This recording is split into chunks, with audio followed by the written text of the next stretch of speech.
Good afternoon po. Ito po pala ang sublimation machine dito sa CBD Naga po. Ang machine po namin ay ginagamit ng 7 araw at may total pong 119 meters. Ito po ang printer head. Ito po ang capping. At ganito naman po mag-get clean.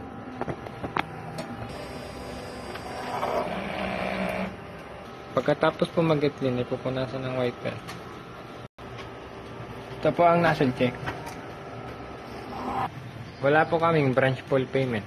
Ito po ang ink system. Dito naman po nakalagay ang aming ground wire. Ito naman po ang waste tank plus disposal po nito kanina. Ito naman po nakalagay ang aming EVR. Dito naman po nakalagay ang aming subli using saka subli stock.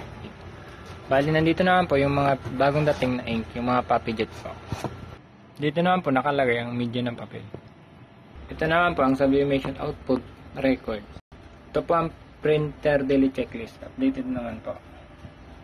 Ito naman po ang production log na may total na 119 meters. Ito naman po ang consumable monitoring sa black, magenta, cyan, yellow, at subli roll po. Yun naman po. Thank you po.